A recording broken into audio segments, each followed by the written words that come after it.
Bienvenue dans Smart Bourse, votre émission quotidienne sur Bismart pour rester à l'écoute des marchés. Chaque jour, du lundi au vendredi à 17h, si vous nous suivez en direct pour la grande édition, à retrouver évidemment chaque soir en replay sur bismart.fr ou encore en podcast sur l'ensemble de vos plateformes préférées. Au sommaire de cette édition ce soir, des marchés qui attendent calmement une semaine qui sera intense en matière d'information pour les investisseurs sur le plan macro, sur le plan des politiques monétaires et des résultats d'entreprise, puisque nous aurons demain les premières estimations de croissance pour le quatrième trimestre pour les grands pays de la zone euro et pour la zone euro dans son ensemble. Nous aurons les premières estimations d'inflation pour le mois de janvier également concernant la zone euro. Sur le plan des politiques monétaires, sont attendues cette semaine les décisions de la Réserve fédérale américaine mercredi soir ou encore de la Banque d'Angleterre ce jeudi.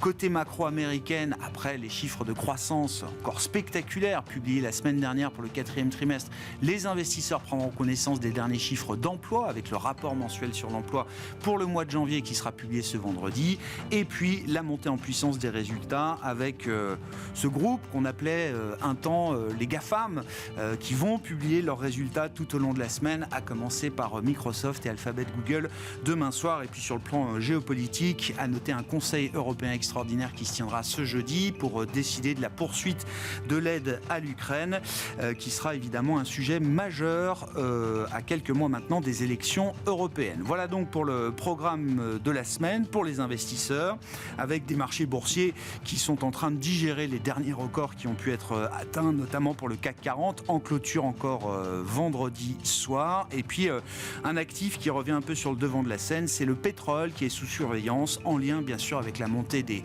tensions géopolitiques au Moyen-Orient après une attaque de drone en Jordanie ce week-end qui a coûté la vie à 3 soldats américains. On a vu les cours du pétrole repartir à la hausse avant de se calmer en cette fin de journée. Vous aurez le détail de cette séance dans un instant avec Pauline Gratel.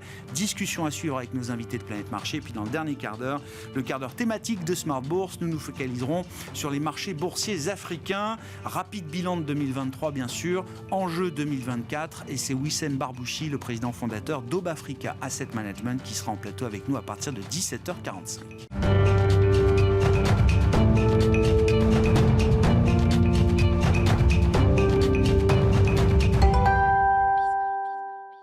Mais d'abord, avant d'accueillir nos invités, tendance mon ami, chaque soir en ouverture de Smart Bourse, les infos clés du jour sur les marchés avec Pauline Gratel.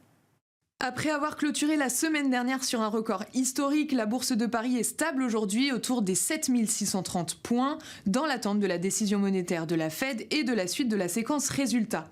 Les investisseurs attendent 5 des publications des 7 magnifiques, dont Google et Microsoft demain soir. À la une, aujourd'hui, Ryanair traverse une zone de turbulence. Les investisseurs ont pris connaissance des résultats de Ryanair qui ressortent inférieurs aux attentes. Le bénéfice net est divisé quasiment par 10 au troisième trimestre. En cause, le prix du kérosène et l'envolée générale des coûts. L'entreprise a aussi réduit ses prévisions pour l'exercice en cours. Malgré tout, le titre est en hausse de 2%. Toujours du côté des résultats, c'est au tour de Philips de publier des résultats annuels 2023 qui ressortent inférieurs aux attentes. L'entreprise fait état d'une perte nette de 463 millions d'euros sur l'année. Le groupe annonce également une interdiction de vente de ses appareils respiratoires aux États-Unis après plusieurs rappels. Ces annonces sont mal reçues par le marché. Philips chute de plus de 6% à Amsterdam. Autre info du jour, Eutelsat révise à la baisse ses objectifs financiers annuels et dégringole de 15% aujourd'hui. Le groupe explique cette situation par des retards dans le déploiement des infrastructures au sol, entre autres. Les prévisions pour l'exercice 2024-2025 sont suspendues. Autre grosse déception pour les investisseurs avec SMCP, propriétaire des marques Sandro, Maje, Claudie Pierlot et Fursac. Après la dégradation des prévisions annuelles de rentabilité et de croissance, le titre cède 6%. En Asie, information importante, le groupe immobilier Evergrande est placé en liquidation judiciaire. Le promoteur surendetté devait proposer un plan de restructuration convaincant. Après l'annonce de la liquidation, Evergrande s'effondre de plus de 20% à la bourse de Hong Kong qui décide de suspendre sa cotation. Malgré ça, la bourse de Hong Kong gagne encore près de 1%. Cette semaine sera rythmée par un agenda macro très chargé, et notamment demain avec les premières estimations du PIB en France, en Allemagne, en Espagne et dans l'ensemble de la zone euro. Tendance mon ami, chaque soir en ouverture de Smart Bourse, les infos clés du jour sur les marchés avec Pauline Gratel sur Bismart.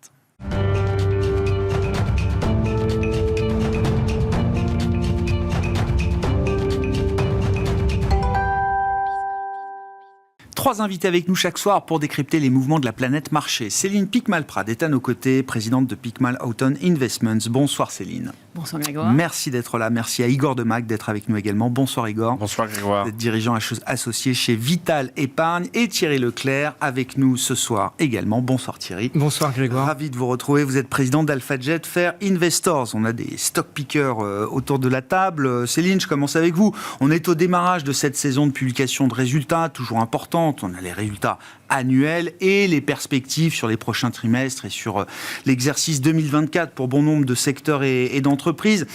Qu'est-ce que vous attendez globalement de cette séquence micro? Quelles sont les informations complémentaires ou supplémentaires que vous avez envie d'avoir de la part des entreprises que vous suivez dans votre univers d'investissement? Où est-ce que vous voyez le plus d'asymétrie peut-être entre ce que le marché valorise aujourd'hui et la dynamique qu'on peut attendre des entreprises et des secteurs que vous suivez? C'est une excellente question. Tout d'abord, on a déjà commencé à avoir des résultats, puisqu'on a eu des sociétés, par exemple, comme Schlumberger, qui ont publié leurs résultats la semaine dernière et qui nous ont donné une première tendance. Je voyais que tout à l'heure, vous parliez du marché du pétrole, mais ils nous ont indiqué, lors de la publication des résultats, que pour eux, on était parti dans un cycle pluriannuel d'investissement pour l'exploration pétrolière et gazière. Et c'est un secteur, aujourd'hui, le secteur des services pétroliers, qui est délaissé, puisqu'on se retrouve avec un Schlumberger qui traite à 12,5 fois les bénéfices des 12 prochains mois. Donc on parlait de stock picking tout à l'heure. Ça nous confirme qu'on pourrait éventuellement avoir des choses intéressantes à faire pour des stock pickers sur des sociétés qui sont mal aimées et qui ont été extrêmement délaissées en raison de l'anticipation de la récession de la part du marché tout au long de l'année 2023.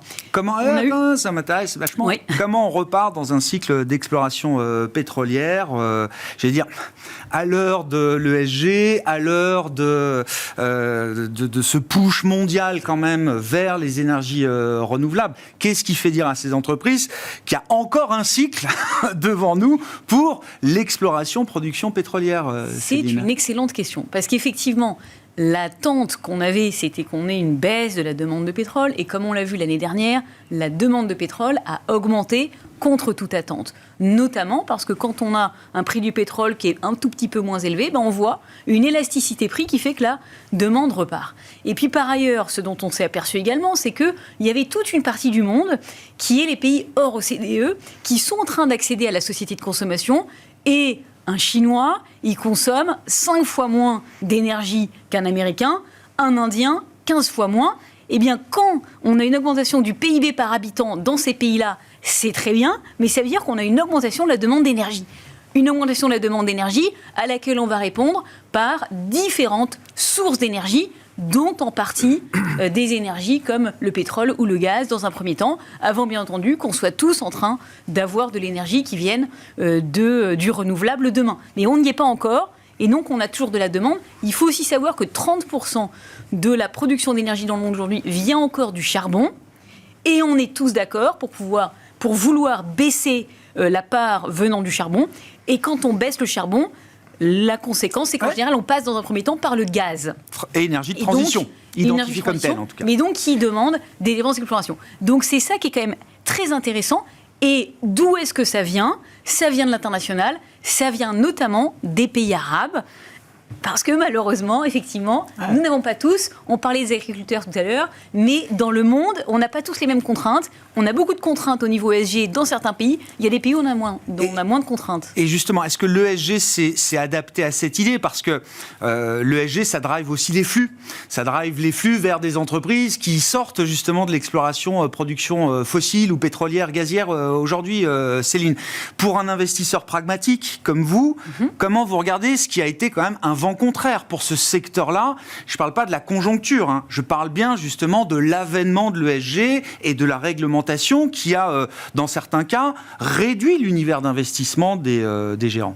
Mais effectivement, pour un investisseur pragmatique, je vois ça comme une opportunité. D'accord. Parce qu'effectivement, il y a beaucoup de flux qui sont sortis, notamment de la part d'institutionnels européens qui ne pouvaient pas être exposés, mais on parle du secteur de l'énergie, mais aussi des matières premières, parce que si on parle des matières premières plus globalement, on a cette même problématique. Aujourd'hui, on sait qu'on va passer à l'électrique. Quand on passe à l'électrique, on a besoin de cuivre. On n'a pas parlé, mais il y a aussi Freeport-McMoRan qui a publié ses résultats la semaine dernière. Le cours de bourse s'est envolé de 5 ou 6% le jour de la publication des résultats.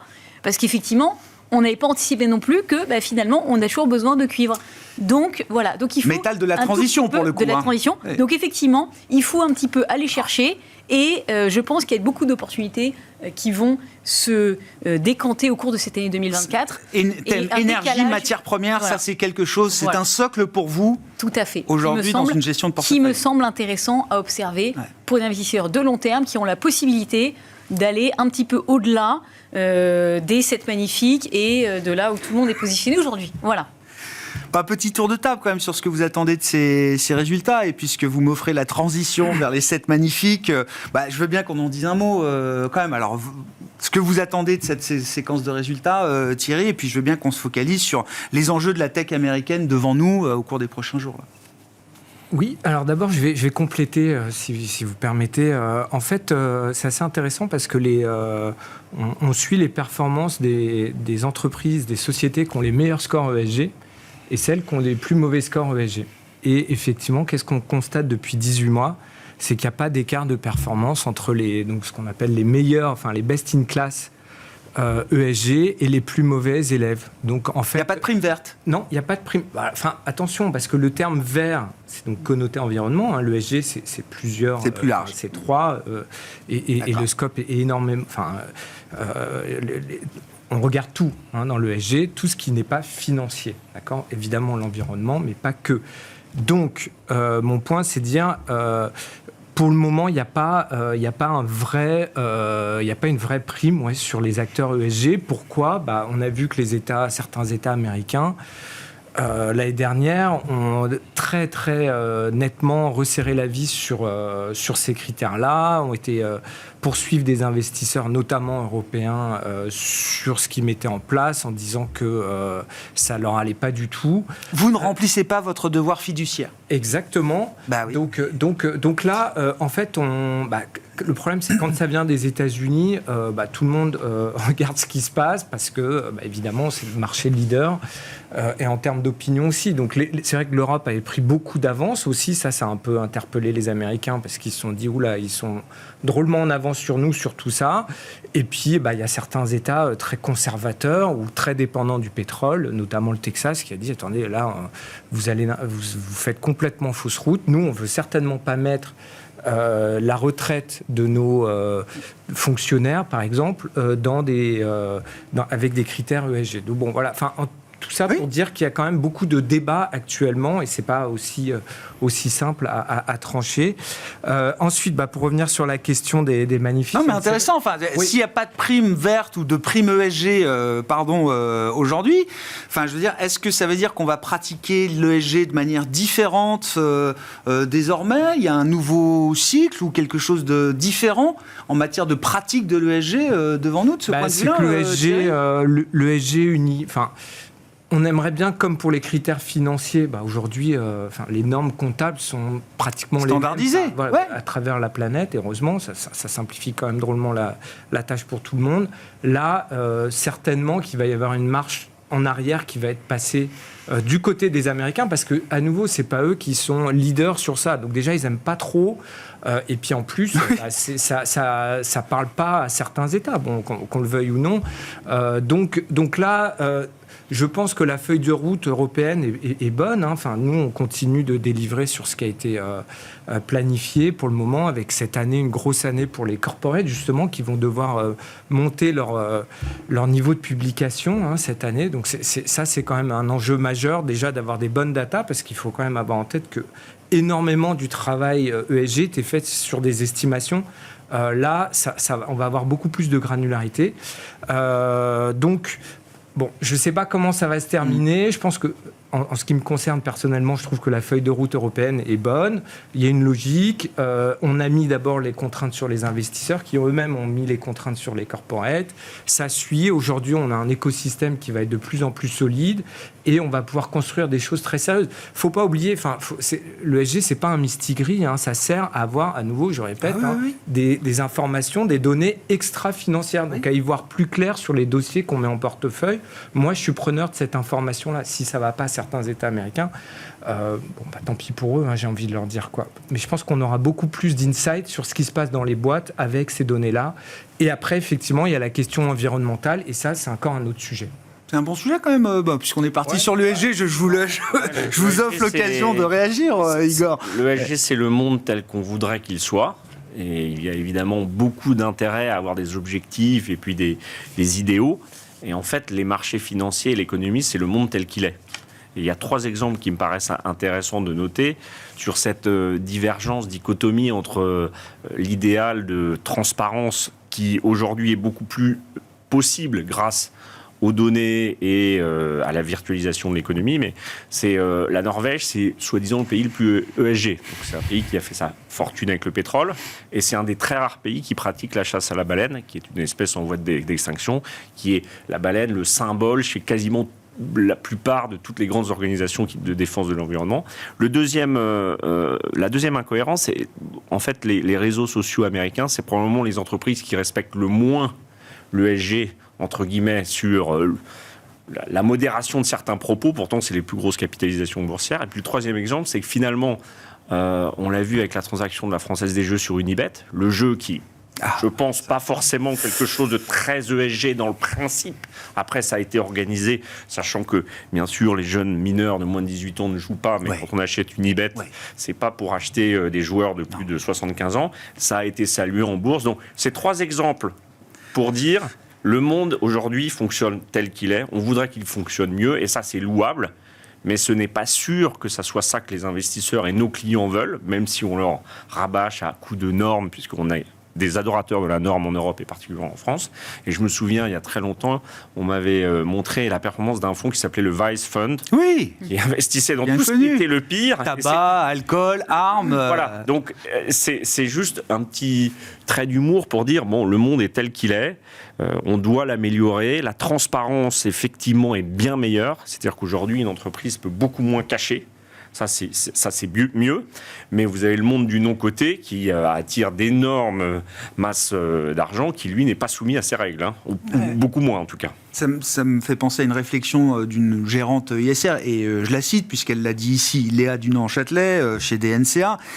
On faisait le constat, elle dressait le constat que, pourtant promotrice de l'ESG s'il en est, ça fait 15 ans qu'elle développe des modèles ESG, Léa, en 2023, l'ESG c'est peut-être un peu trop, ou ces dernières années, l'ESG c'est peut-être un peu trop éloigné de l'analyse financière fondamentale.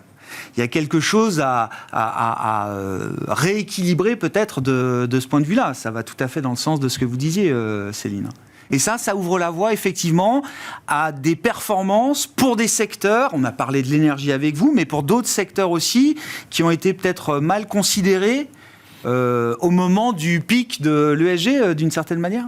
Tout à fait, parce qu'à mon avis, on va retrouver, j'espère, en 2024, un certain pragmatisme, un retour au réel. Pourquoi ? Parce qu'on est confronté à des taux d'intérêt qui sont un peu moins faciles à digérer qu'il y a quelques années. Quand on a des taux longs qui sont à 3,5, 4, un peu plus, du coup, ça veut dire qu'on doit faire de la finance. Alors que quand on a des taux qui sont à 0... Toutes les valorisations n'existent plus, donc effectivement on peut raconter beaucoup de choses. Et ça a correspondu à l'avènement de ce thème ESG, ou en tout cas de cette thématique ESG. Là on est retour au réel, déjà sur ce que c'est que la finance et ce que c'est que l'investissement. Déjà calculer avec des taux d'actualisation positifs. Déjà on revient un petit peu à la réalité.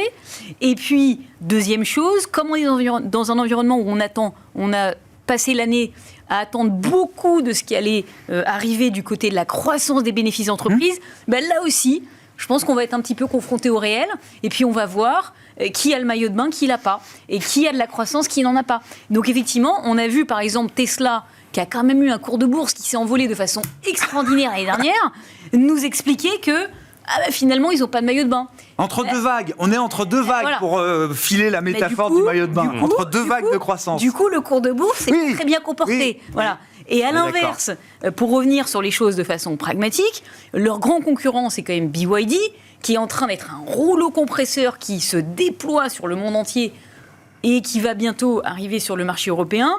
Et BYD, qui nous explique que eux, leurs profits ont quand même doublé l'année dernière. Alors qu'ils étaient confrontés à un marché qui était soi-disant le même. Donc comment est-ce que c'est possible qu'on ait un tel effondrement de la part de Tesla du côté des bénéfices et une telle progression de la part de BYD ? Il y en a sûrement un qui gère mieux l'environnement que l'autre. Le momentum Et est pour différent, autant- mais le niveau de marge n'est pas le même. Le niveau cours de de marge n'est bourse- pas le même quand même entre Tesla et Mais parce qu'on BYD. n'était pas sur les marchés, parce que le marché de BYD, il était le plus concurrentiel au monde, c'est le marché sur lequel la pénétration de la voiture électrique est le plus élevée. Et sur lequel il y a beaucoup plus de concurrence. Aux États-Unis, vous n'avez pas beaucoup de concurrence sur la partie voiture électrique. Donc voilà. Donc en tous les cas, ce qui est très intéressant, c'est que vous avez une société qui a une progression de ses bénéfices qui a été extraordinaire et qui a vu son cours de bourse baisser l'année dernière, et une société qui a vu ses bénéfices plonger et qui a son cours de Pris bourse 70% qui l'an a pris dernier. 70%. Et donc là, finalement, début 2024, on voit des investisseurs qui sont en train de réfléchir un petit peu, en train de se dire, mais cette réalité, il faudrait peut-être la refléter dans nos portefeuilles. Et c'est ça qui va être intéressant. Bon, sur les GAFAM, alors... Thierry, je vous laisse poursuivre la discussion, mais... Bon, je ne suis pas sûr que les investisseurs suivent pas trop de près Tesla. Enfin, globalement, c'est quand même un stock qui est une des premières capitalisations mondiales. Donc, bon, ils ont un petit problème de production là, cette année. Ils sont quand même à 2,1 millions de voitures produites. Donc oui, effectivement, ça coince un peu sur la production. Mais enfin, bon... tous ceux qui, pour le moment, se sont gaussés d'Elon Musk et de ce qu'il faisait, bien sûr. Les dernières années ont plutôt prouvé qu'il fallait regarder de très près ce qu'il fait. Après, BYD, magnifique, c'est un très bon concurrent et je pense que c'est sain qu'il y ait de la concurrence sur ce segment. Warren Buffett est investi dans BYD depuis 2008 ou 2009, je crois. C'est ça. Voilà. Sur la saison des résultats qui démarre demain pour les Magnificent Seven, donc en tout cas moi ce que j'ai repéré, on va avoir quand même du mix, effectivement les attentes ont été certainement assez élevées ces derniers temps. Néanmoins, qu'est-ce qu'on peut dire ? On peut dire que par exemple, pour Amazon, l'activité qui est l'essentiel pour eux de la marge, donc c'est leur activité dans le cloud. Et là, on attend des perspectives qui vont être très bonnes, certainement en 2024. Pourquoi ? Parce que les boîtes réinvestissent, on y voit un petit peu plus clair sur le segment du cloud. Et puis, Amazon investit massivement. Donc, on va certainement avoir les fruits. Donc, ça, c'est un catalyseur très important pour cette société-là. Quand même, pour juste avoir les choses en perspective, c'est une boîte qui va quand même faire 1 trilliard de ventes. Ce qui est attendu par le consensus en 2026 de ventes brutes, c'est-à-dire tout ce qui sera vendu. Donc, on est face à des monstres. Personne ne découvre Amazon. Mais en tout cas, pour ce qui est spécifiquement de leur activité la plus rémunératrice, il y a eu une année un petit peu difficile. Et là, ça devrait être pas si mal que ça. Pour Apple, évidemment, là, on est dans vraiment les plus belles sociétés de la cote, en tout cas les plus grosses.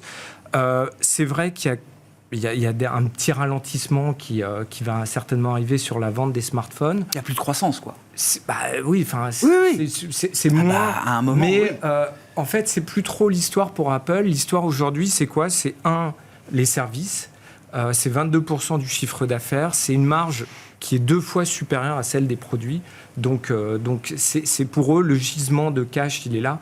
C'est une boîte quand même qui, aussi, pour mettre les choses en perspective, sur l'année 2024, les chiffres, la clôture de l'exercice annuel, donc ça sera fin septembre, on attend plus de 100 milliards de free cash flow, donc de trésorerie, donc c'est jamais vu, c'est du jamais vu.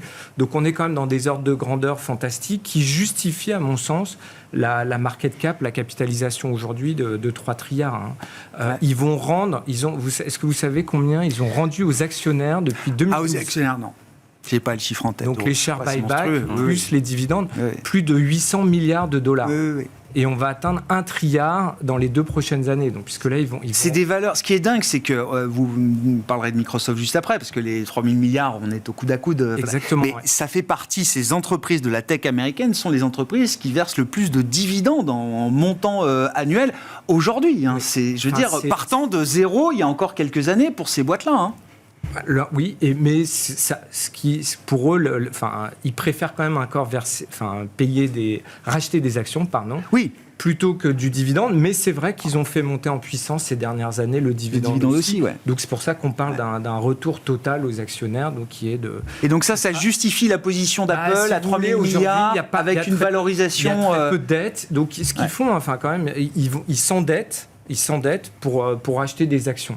Comme ils ont pratiquement zéro dette, Est-ce qu'intellectuellement, ils peuvent se le permettre? Donc c'est très compliqué d'être pessimiste sur cette boîte-là, malgré les questionnements qu'il y a sur les ventes de smartphones en Chine et un peu partout. Mais bon, il y a d'autres enjeux pour cette société. Puis 100 milliards de trésorerie bien placés, ça rapporte beaucoup, quoi. Ça rapporte beaucoup, effectivement. Donc c'est le cas aussi.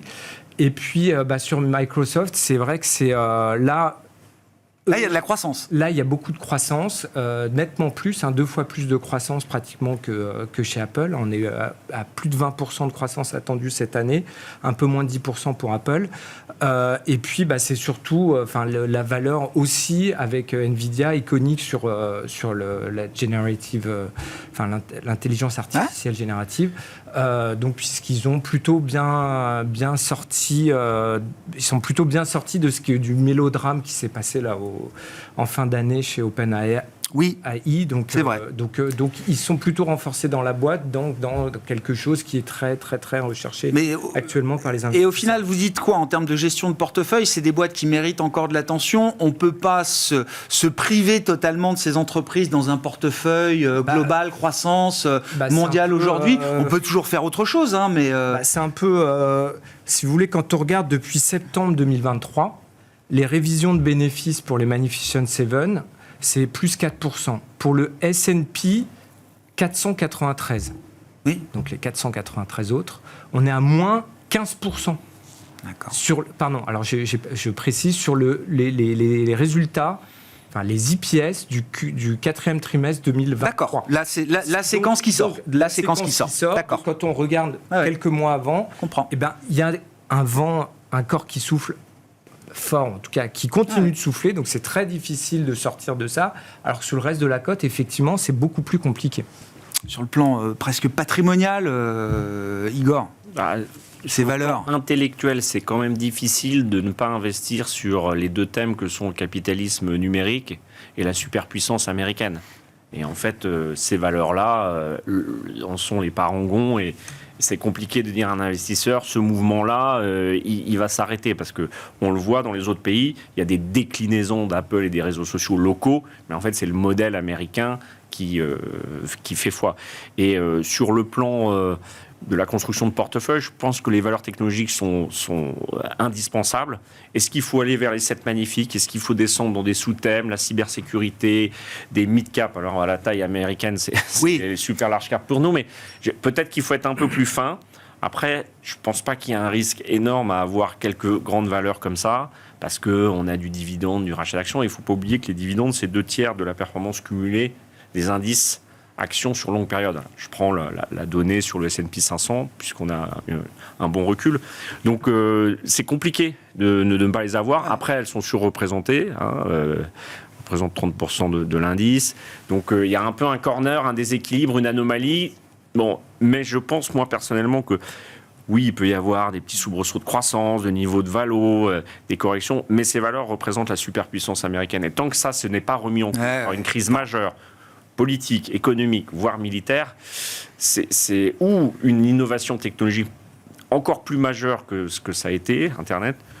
Bon, je ne vois pas vraiment comment on peut s'en sortir sans elle. Sur la diffusion du thème de l'IA générative, alors tout a commencé à l'automne 22 avec l'émergence et l'avènement de ChatGPT aux yeux du monde. Nvidia tout de suite a été identifié comme le super winner de ces développements technologiques. Est-ce qu'on arrive à une phase où on va avoir des résultats matériels dans d'autres secteurs? Est-ce que ce thème-là va inonder matériellement, j'entends, d'autres secteurs? Je ne suis pas un spécialiste de l'intelligence artificielle. D'abord, le mot intelligence me choque un peu, parce qu'en fait, si vous demandez à ChatGPT de résoudre un problème mathématique irrésolu, il ne peut pas le faire. Donc, il peut réunir des autres données et les compiler et les restituer. C'est une forme d'intelligence, ça s'appelle l'esprit. Pour l'instant, on appelle ça intelligence artificielle. J'ai l'impression qu'on va continuer de l'appeler intelligence artificielle. C'est une forme d'intelligence, on l'a tous fait dans nos études, etc. Mais oui, il est clair que, en tout cas, le besoin en microprocesseurs... Je crois qu'on a 15 milliards d'objets connectés en 2030, il y en aura 30. Donc, Et ça, c'est très consommateur. Enfin, l'intelligence artificielle a besoin de ces microprocesseurs. Donc, oui, mais donc c'est quand même un vecteur d'investissement. Mais c'est pas une innovation technologique majeure. C'est pas le moteur à explosion non plus. Je crois que ça va remplacer une partie du capital travail, notamment malheureusement des professions les plus éduquées. Alors en général, l'innovation technologique remplace plutôt le capital humain à faible valeur ajoutée, c'est-à-dire dans les chaînes de production. Donc ça, c'est une nouveauté, mais c'est un sous-thème. C'est un sous-thème de la technologie d'une manière générale et du numérique dans nos vies. Céline, est-ce que la tech chinoise fera mieux que la tech américaine en 2024 ? Oui. J'adore. Non, on a déjà évoqué BYD, c'est de la tech. Hein. Enfin, d'ailleurs, la Chine est devenue le premier exportateur de véhicules au monde, dans l'Allemagne. Impressionnant. Mais effectivement... Pourquoi il faut regarder la tech chinoise alors ? Voilà. Alors moi, je suis pas partage pas l'optimisme que vous avez malheureusement sur la performance boursière de ces entreprises. J'ai commencé un changement de statut boursier est possible ? Voilà. Moi, j'ai commencé à travailler en 99 sur les marchés actions. Et à l'époque, j'avais vraiment l'impression de vivre la même chose. Il y avait une révolution. Hein. La révolution, c'était Internet. Hein. Internet est arrivé. Internet s'est déployé. Tout a fonctionné. Et bien pourtant, si on regarde le cours de bourse de Intel ou de Cisco entre 2000 et 2012 peut-être, ça a été une catastrophe. Donc, mon problème aujourd'hui, c'est pas qu'il n'y ait pas de révolution technologique, c'est qu'on c'est qu'on attend énormément en termes de progression des bénéfices et les marchés actions, ils évoluent quand on a une surprise positive. Et donc là, je ne suis pas du tout sûre qu'on va surprendre positivement. Deuxième chose, les marchés actions, ils portent des titres quand les valorisations sont faibles et qu'elles augmentent. Si on regarde Microsoft, moi j'avais commencé à investir sur Microsoft en 2008. Si je me souviens bien, on était à peu près à entre 8 et 9 fois les bénéfices. Personne ne voulait toucher Microsoft parce qu'il n'y avait pas de croissance. Et on m'expliquait, c'est une société qui a beaucoup de cash, c'est une société qui a un super bilan, mais alors franchement, Céline, c'est une société qui n'a aucun intérêt. Il y aura la technologie, en plus c'est hyper cyclique, donc très risqué, donc valorisation faible. Aujourd'hui, on n'est plus du tout avec ce type de valorisation qui reflète une cyclicalité. La technologie réagit au cycle économique, réagit aux dépenses d'investissement des entreprises, réagit à la publicité. Une société comme Alphabet va réagir au comportement de la publicité et des dépenses de publicité. Mais quand il s'agit de dépenses d'investissement IT, informatique... Et les dépenses d'informatique sont les enjeux sont tels par les entreprises. Il faut que les entreprises soient en forme. C'est pas ce qu'on coupe en premier quand même. On l'a vu en 2000-2002. Alors j'espère que ça ne va pas arriver, mais c'était arrivé par le passé. Et après, il faut aussi avoir en tête qu'une partie de ces entreprises vendent des services informatiques à des sociétés informatiques elles-mêmes. Donc il y a des processus autoréalisateurs. Et donc on l'avait vu, quand le crédit se retire et qu'on a moins de petites entreprises de technologie qui se créent, ça a un impact. C'est ce qu'on avait vu en 2001. Donc on verra comment tout ça finit. Mais donc je m'interroge pour le moins, et je me dis qu'il faut quand même faire très très attention sur ce segment surdétenu, comme le disait Igor à l'instant, et qui représente 30% de l'indice américain. À l'inverse, si je regarde la technologie chinoise, donc par exemple, j'imagine une société comme Tencent, là, alors pour le coup, c'est l'inverse, c'est-à-dire que personne n'en veut, donc là, je suis plus tranquille. Donc, c'est-à-dire que Pékin nous aide bien à pas tellement vouloir sont plutôt sous-détenus. Oui, c'est ça. C'est la même problématique. Donc du coup, par rapport à mes critères qui sont, est-ce que j'ai une valorisation basse ? Oui, effectivement, je pense que sur Tencent, on doit être à 12 fois les bénéfices. Est-ce que j'ai des attentes qui sont faibles ? Oui, parce que de toute façon, maintenant l'attente, c'est que la Chine va être en déflation pour toujours, que plus personne ne va jamais consommer et qu'ils vont tous finir dépressifs. Et en plus, avec une démocratie qui s'affaiblit. Donc les attentes, elles sont très très basses. Donc j'ai un potentiel de surprise qui est beaucoup plus important à la hausse. Donc c'est ça qui m'intéresse. C'est ça qui m'intéresse. On parlait de BYD tout à l'heure. Ce que j'ai aujourd'hui sur certaines actions chinoises bien sélectionnées, c'est que je peux potentiellement avoir des surprises très positives sur un marché qui est sous-détenu, donc qui peut s'enflammer. Donc c'est ça qui m'intéresse par rapport à ce marché chinois, comme Microsoft pouvait m'intéresser en 2008, parce qu'il y avait des ingrédients... Tencent, c'est le Microsoft de 2008. C'est je comprends c'est à la fois des paiements en ligne, des jeux en ligne. Voilà, on a parce qu'ils sont plus mélangés, les Chinois, que ce qu'on a aux États-Unis. Oui, bien sûr. Donc, Oui. du coup, c'est pas exactement la même chose. C'est des modèles plus complexes. Ils sont plus larges. Le risque de mauvaise surprise, et quand je dis mauvaise surprise, c'est pas sur la performance opérationnelle de Tencent, c'est ce qu'on a vu encore en fin d'année dernière avec un projet de nouvelle réglementation sur le secteur des jeux, mais qu'ils ont retiré. Mais entre-temps, ça a perdu 20 milliards de market cap parce que chat échaudé craint l'eau froide. Tout à fait. Mais donc je dis qu'aujourd'hui, on peut avoir un potentiel. En fait, pour qu'un marché démarre, il faut que j'ai une liquidité qui se mette dessus. Les États-Unis, il y a 15 ans, représentaient moins de 40% de la capitalisation boursière mondiale. Aujourd'hui, on est monté à 62%. 62. Le flux qui allait sur le marché américain, il est colossal. À l'inverse, la Chine, si vous prenez la bourse domestique, donc les A-shares plus la bourse de Hong Kong, c'est 4% de la capitalisation boursière mondiale contre à peu près 20% du PIB mondial. Donc on voit bien qu'il y a un écart potentiellement qui peut se rattraper, qui est énorme. Voilà. Bon. Je ne dis pas que ça va se rattraper, je dis que c'est possible. J'entends. On va changer de régime, c'est compliqué pour l'instant. Oui, et puis c'est aussi le reflet d'un monde qui a changé. Les flux vont plus vers la Chine comme ils allaient précédemment depuis plusieurs décennies, enfin 2 décennies au moins. Un petit point justement par rapport au flux. Ce qui est intéressant, c'est que là aussi, il ne faut pas qu'on ait un regard totalement centré sur nous. Les flux dans le monde, là aussi, il y a des flux qui viennent du Moyen-Orient, il y a des flux qui viennent du Brésil, il y a des flux qui viennent d'autres pays, d'autres parties du monde que juste l'Europe et les États-Unis. Et là aussi, il faut faire attention, parce que ce qu'on a vu notamment à la fin de l'année dernière, c'est des flux du Moyen-Orient qui vont se repositionner sur le marché chinois. Donc il va falloir qu'on fasse attention un tout petit peu à ça quand on analyse, à mon avis, les marchés au cours de la décennie à venir. Thierry, je vous laisse réagir. Après, qu'est-ce qui vous intéresse ? Non, mais parce que j'ai la liste. Est-ce qu'on parle consommation ? Il y a le sujet des small caps aussi. Est-ce que les résultats, par exemple, devant nous, vont permettre de réactiver le rebond qu'on a vu sur les small caps sur quelques semaines en fin d'année dernière ? Est-ce que ça, c'est un thème pour vous qui est censé avoir du vent dans les voiles devant nous ? Alors, je vais répondre à la question tout de suite. Oui, vous vous souvenez d'ailleurs, on s'est vu début novembre, on avait pris date en disant qu'on avait certainement atteint un point bas sur les small caps. Ça s'est plutôt bien passé. Il y a eu une petite correction en janvier parce qu'on était... effectivement, le mouvement était parti assez fort. Le mois de décembre a été intense. Le mois de décembre a été très intense. Voilà, ça avait frémi en novembre et très bon mois de décembre pour les small caps. Et je persiste et je signe. Je pense qu'on est sur quelque chose de séculaire là. On est parti sur 2.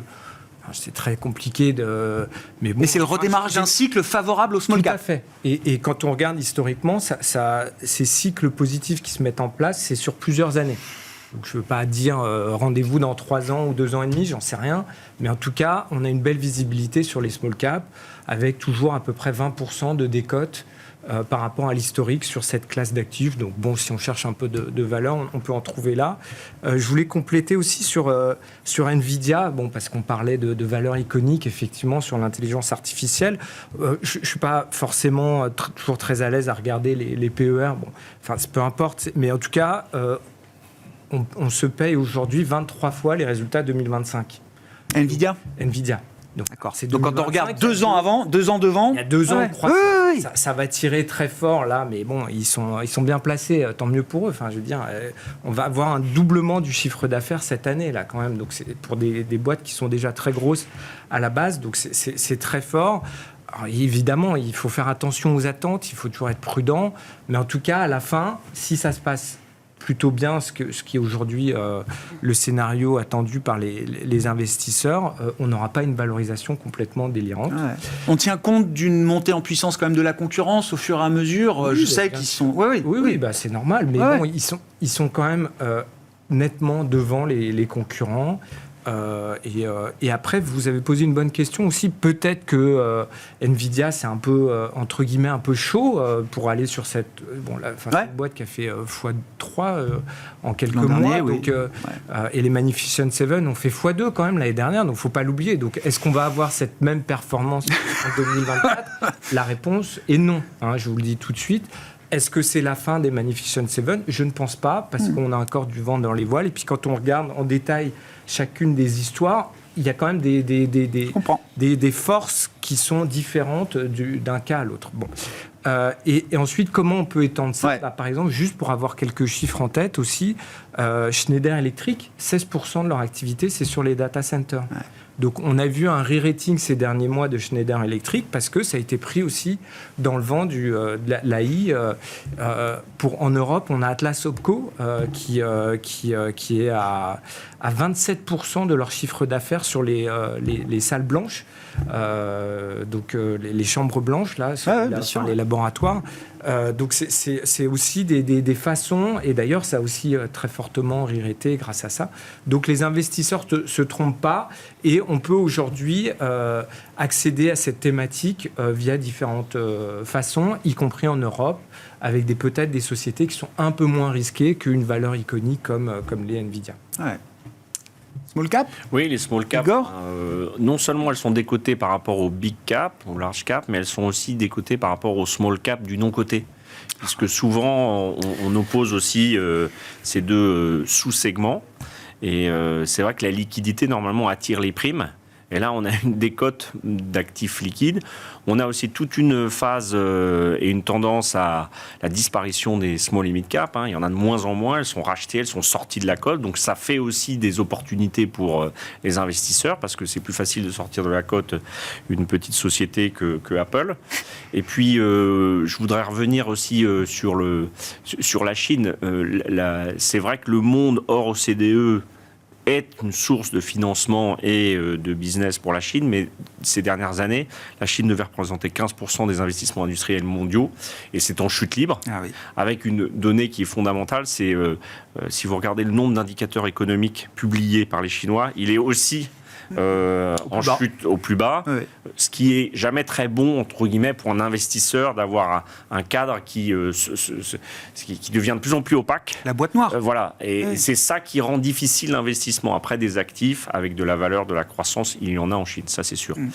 Et puis les indices chinois ont tellement sous-performé que évidemment on est obligé de s'y intéresser, mais il y a ce cadre réglementaire. Enfin, je dis on est obligé, c'est le client qui décide quand même sur ce genre de situation.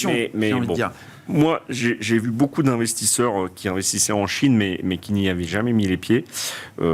J'ai toujours considéré qu'il y avait une opacité, même dans la façon de comprendre le modèle chinois. Et pendant 10 ans, on a tiré des chiffres, des croissances. On ne savait même pas si microéconomiquement les profits étaient faits comme chez nous. Donc après, on sait bien que ça a été l'atelier du monde. Maintenant, est-ce que ça sera une zone de croissance interne avec un modèle de croissance interne? Pour ça, il faut un cadre d'initiative privée et de respect du droit privé. Et ça, c'est pas tout à fait le chemin actuel. Cela dit, il y a des zones de sous-valorisation et on sait pourquoi. Si c'est sous-valorisé, c'est aussi parce qu'il y a des difficultés. Donc, il ne faut pas dire qu'une société, une économie où il y a des barrières ne représente pas un potentiel. Mais... Juste, nous, on a regardé la performance du Nikkei. Ça rappelle aussi japonais, oui, bien sûr. Des vieux souvenirs. Donc, en fait, entre le point haut, c'était à la toute fin, vraiment, 89. Et, quasi 40 000, c'est ça? 39 000 et quelques? C'est ça. Bon, j'ai plus le niveau. Oui, d'indice, 39-40, quoi. Et son point bas, 2 ans et demi plus tard, on avait perdu 60%. Et c'est exactement la perf qu'on du a... MSCI China. Du MSCI China, on a fait moins 60%. Par contre, qu'est-ce qui s'est passé dans les années qu'on suit? On a eu des très forts rebonds du Nikkei sur certaines périodes très courtes. C'est possible que ça soit le même schéma. Après, il faut jamais... c'est vrai. C'est ce que disent les spécialistes. Aussi, quand on redézoome encore un peu plus, le point bas a été atteint en 2003, en avril 2003, et on a fait moins 80% par rapport au plus haut de début 90. Donc moins 80%, moins 60% de manière très violente, des rebonds, et puis une dernière phase de baisse. Donc est-ce qu'on a ce scénario-là? En tout cas, il y avait aussi un problème sur l'immobilier, on en démographique, etc. Il y a certains ingrédients qui sont en place, et en tout cas, oui, on peut regarder le marché chinois pour faire tactiquement, je pense que c'est pas idiot. Après une baisse de 60%, là, franchement, c'est vrai que c'est quand même très sévère. Il y a beaucoup de mauvaises nouvelles qui sont dans les cours. Par contre, de faire un investissement long aujourd'hui, c'est peut-être plus difficile. Pour finir avec vous, rapidement sur le Nikkei, le marché japonais, toujours un marché sur lequel vous êtes constructive, Céline? Alors, le marché japonais, effectivement, c'est très intéressant parce qu'il s'est bien comporté. Ah bah oui. Mais là... Ce qui m'interpelle un petit peu, c'est que quand on va un petit peu plus en profondeur sur ce marché japonais, on continue à avoir un questionnement sur la croissance domestique. Et on a profité énormément de la baisse du yen pour les sociétés exportatrices. Ouais. Cette baisse du yen va arriver à son terme. Et il y avait un moteur de croissance qui était très important pour les sociétés industrielles japonaises, qui était l'automobile. C'est un peu comme l'Allemagne. Et malheureusement pour eux, on est en train de passer à un autre modèle, notamment la voiture électrique. Et le champion, enfin le pays qui émerge aujourd'hui pour l'automobile, c'est la Chine. Donc du coup, je me suis beaucoup penchée sur des sociétés comme Fanuc, sur les machines-outils, ou d'autres entreprises qui étaient un petit peu des cœurs de réacteurs d'un portefeuille japonais. Et aujourd'hui, sur ce thème de la voiture électrique, on voit que c'est beaucoup plus compliqué pour eux. Donc, c'est très tentant de dire que c'est le moment d'aller faire du Japon, mais je pense que c'est un peu plus compliqué que ça. Voilà. Oui, on en a bien. Ça fait un moment qu'on en parle avec vous, et il y a eu un moment quand même où il fallait en profiter. Peut-être que 24, vous dites, sera pas comme 23 pour les marchés japonais. Voilà. Merci à vous trois. Merci d'avoir apporté ces différents éléments d'analyse autour des marchés ce soir. Céline Picmal-Prade, Picmal Houghton Investments, Thierry Leclerc, AlphaJet Fair Investors et Igor Demac, Vital Épargne étaient les invités de Planète Marché.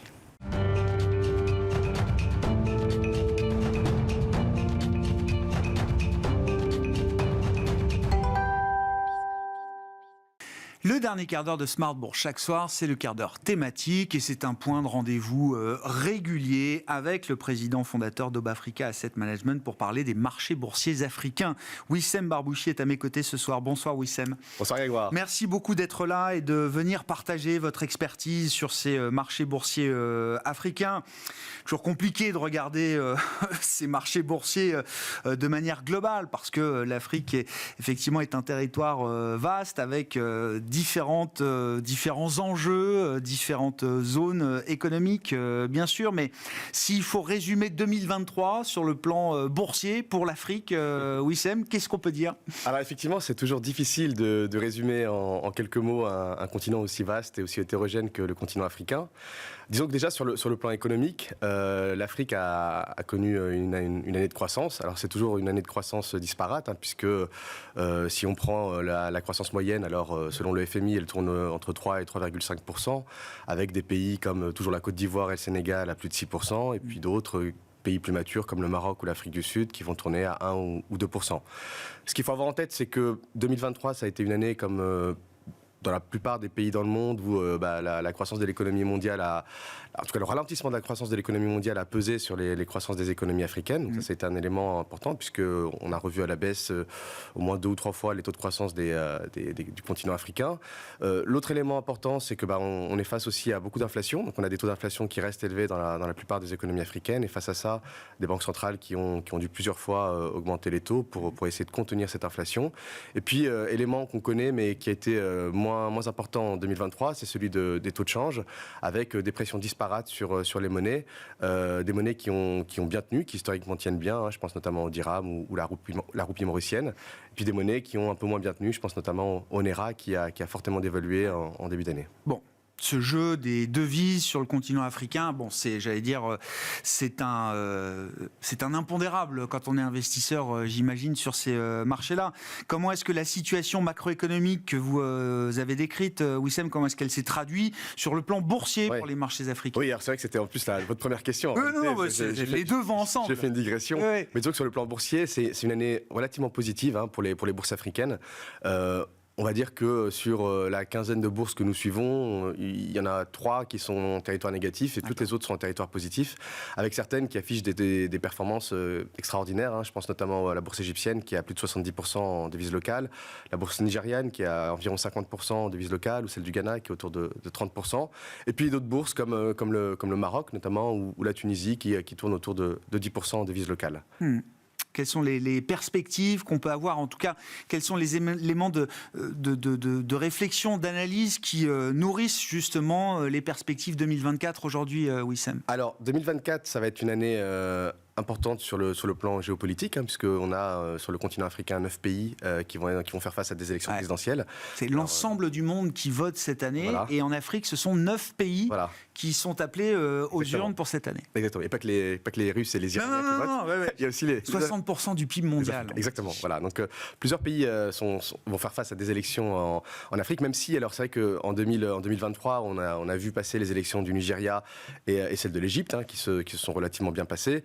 Nous, en 2024, on va surveiller celle du Sénégal et de la Tunisie, qui pourraient avoir un impact sur notre gestion. Donc, un élément important, celui de la géopolitique, qu'on va surveiller, qu'on continue de surveiller, qu'on a toujours surveillé sur le continent africain. 2024, on attend toujours de la croissance. Le FMI attend un taux de croissance compris entre 3,5 et 4%, avec toujours des disparités selon les pays, et toujours des économies matures qui vont tourner autour de 2-3%, et puis d'autres à plus de 5%. Je pense encore une fois au Sénégal et à la Côte d'Ivoire, dans deux pays dans lesquels nous sommes investis. Et puis, une année aussi où je pense il va falloir peut-être prendre un petit peu plus de risques de notre côté, hein, puisque on espère un petit peu comme dans toutes les autres places boursières que les banques centrales vont baisser les taux, en voyant un petit peu les taux d'inflation se stabiliser ou baisser. Et donc ça va nous donner à nous des opportunités, d'une part pour revoir un petit peu nos modèles d'évaluation, et donc peut-être avoir un peu plus d'upside sur les sociétés qui nous intéressent. Et puis d'autre part aussi avoir la possibilité d'investir un peu plus dans des entreprises qui ont des bilans endettés, parce que historiquement, on a plutôt acheté des entreprises qui étaient des entreprises avec des bilans de qualité, avec un leverage relativement faible. Et donc la baisse des taux pourrait être un élément positif pour qu'on puisse s'intéresser de nouveau à cette catégorie de sociétés. Ouais. Une forme de soulagement attendu de ce point de vue-là pour un certain nombre de secteurs d'activité, d'entreprises aussi, qui étaient sous pression du fait des taux et de l'inflation jusqu'à présent. Hein, exactement. Et puis c'est vrai que sur ce sujet des taux, on va voir, alors là, la Banque centrale égyptienne, par exemple, va se réunir ce jeudi.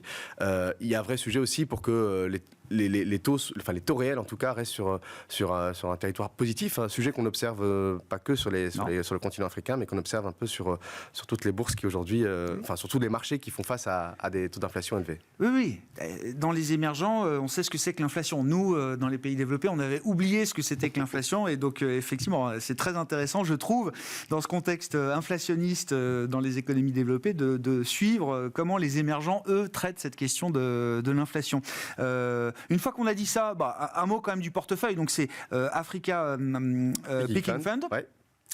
Comment ça s'est passé pour votre portefeuille, la stratégie en 2023? Oui, alors même HMG, Africa Picking Fund, parce que vous savez que le fonds est désormais dans le giron de HMG. Hein, donc c'est un fonds qui est géré par HMG depuis mai dernier, depuis mai 2023, donc bientôt un an chez HMG. Et c'est vrai que l'année 2023 a été une année de changement pour le fonds, mais aussi une année exceptionnelle en termes de performance.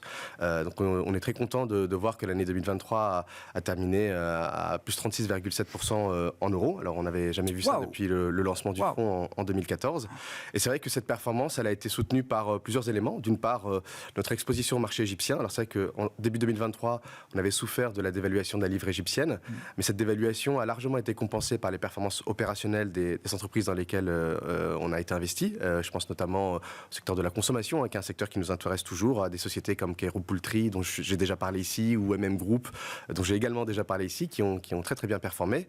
Je pense également aussi à une société portugaise dont j'ai déjà parlé ici, qui s'appelle Mota-Engil, donc le cours de bourse a plus que triplé en 2023, et donc qui a aussi beaucoup soutenu. On est dans le BTP, c'est ça? Exactement, dans le BTP, qui historiquement était présente en Angola et en Mozambique, et qui de plus en plus présente en Afrique subsaharienne, notamment au Nigeria. Et donc c'est une société qui a également beaucoup soutenu la performance du portefeuille. Et puis plus marginalement, des sociétés au Maroc, comme Risma dans le secteur de l'hôtellerie, Marsa Maroc, société portuaire, ou dans la BRVM, Bourse régionale des valeurs mobilières, avec des entreprises comme la Sonatel, qu'on possède dans le fonds depuis de nombreuses années, qui a également bien soutenu la performance du portefeuille. Vous disiez tout à l'heure, avec le changement peut-être du réglage des politiques monétaires dans certains pays, avec une inflation qui pourrait commencer à s'atténuer un petit peu, on va peut-être réfléchir à prendre plus de risques. Ouais.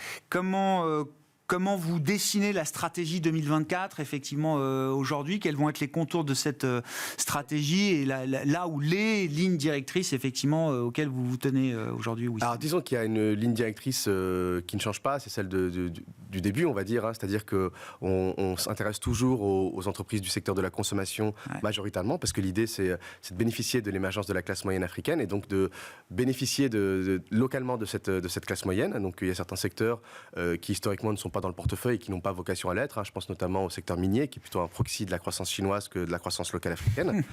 On va également toujours avoir plutôt une démarche small mid cap. Alors c'est vrai que le small mid cap en Afrique, c'est pas la même chose que le small mid cap en Europe, mais disons qu'on va continuer de regarder des entreprises qui ont des capitalisations boursières comprises entre 100 millions et 500 millions de dollars, avec des équipes dirigeantes de qualité, des positions concurrentielles intéressantes et une capacité à créer de la valeur sur le long terme. Et pour nous, créer de la valeur sur le long terme, c'est être en mesure de générer un retour sur capital employé supérieur au coût moyen pondéré du capital. Donc un indicateur qu'on regarde très régulièrement. Voilà, le ROCE, exactement. Et donc, en Afrique, malgré les taux qui sont très élevés, on a quand même des entreprises qui sont capables de créer de la valeur compte tenu de leur performance opérationnelle et des niveaux de croissance de leurs résultats. Et puis ensuite, dans la stratégie, c'est vrai que sur le plan sectoriel, on va continuer de s'intéresser au secteur que nous apprécions en Afrique, hein. Alors, on aime bien la consommation, mais on aime bien aussi la santé, on aime bien aussi l'éducation, on aime bien aussi le BTP. Donc, essayer de composer avec tous ces secteurs, avec une diversification géographique qui va rester. Et c'est vrai que ces dernières années, on a concentré le portefeuille. Hein. C'est un portefeuille qui contient aujourd'hui 20 sociétés. Il va rester concentré, ce portefeuille. L'objectif, c'est de ne pas aller au-delà de 25. Mais c'est vrai qu'on pourrait aller regarder des marchés comme l'île Maurice, qui est un marché qui, historiquement, n'a pas fait partie de votre univers, de l'univers d'investissement. Et puis peut-être, à terme, revenir aussi sur le Nigeria, un marché qui nous a coûté très cher historiquement, mais qui est en train d'évoluer dans le bon sens, avec un nouveau président qui a mis en place des réformes qui laissent augurer, a priori, de choses positives, notamment la libéralisation du NERA et la fin des subventions dans les hydrocarbures. Quel a été le problème du Nigeria jusqu'à présent ? Pourquoi est-ce que ça a été une source de contre-performance Wissem, parce qu'on parle du Nigeria comme étant quand même une espèce de paquebot avec une population, une démographie très dynamique, très puissante. Alors, il y a des avantages et des inconvénients à tout ça, j'imagine, mais pourquoi ça a été un détracteur C'est vrai que le Nigeria, c'est aujourd'hui la première puissance économique africaine, première démographie africaine, et c'est vrai que pour l'investisseur qui s'intéresse à l'Afrique, si vous lui donnez un bout de papier et une page blanche, il va se dire c'est impossible d'investir en Afrique si on n'est pas investi au Nigeria. Malheureusement, quand on regarde dans le rétroviseur, on voit que d'une part, sur le plan politique, ça a été très compliqué. La gestion des affaires publiques au Nigeria est un sujet très compliqué, avec toujours des affaires de corruption qui gangrènent beaucoup d'entreprises qui peuvent nous intéresser, alors aussi bien côté que non côté. On a eu un énorme sujet aussi sur le NERA, qui est une devise qui a historiquement beaucoup souffert par rapport aux autres devises internationales et qui donc à un moment donné se retrouvait avec un taux de change officiel et un taux de change parallèle qui affichait un spread énorme, hein, plus de 60% à un moment donné. Donc la libéralisation de début d'année a permis de réduire ce gap et de faire en sorte que les devises reviennent et que les investisseurs étrangers se réintéressent au marché nigérian. Et puis ensuite, c'est vrai qu'on a vu des entreprises qui sur le plan opérationnel n'étaient pas toujours à la hauteur de ce qu'on pouvait espérer, mais on sent que la dynamique est en train d'évoluer et encore une fois plutôt dans le bon sens. Donc un marché qu'on va surveiller, même si quand on regarde dans le rétroviseur, c'est vrai qu'on a envie de se dire il faut faire attention. Donc avec prudence, le Nigeria. C'est oui, c'est tout le paradoxe. Hein. C'est comme vous dites, à la fois c'est le plus gros pourvoyeur de croissance et de démographie aujourd'hui en Afrique, et en même temps il y a encore ces sujets-là qui font que le standard d'investissement est peut-être pas encore atteint parfaitement pour des investisseurs comme vous aujourd'hui. Merci beaucoup Wissem. Merci d'être venu nous éclairer rapidement, brièvement sur ce territoire, ce continent africain, sur le plan économique et sur le plan boursier surtout, puisque vous êtes le président fondateur d'Obafrica Asset Management et ce fonds Africa Picking Fund qui est opéré aujourd'hui par HMG Finance. Wissem Barbouchi était l'invité du quart d'heure thématique de Smart Bourse ce soir.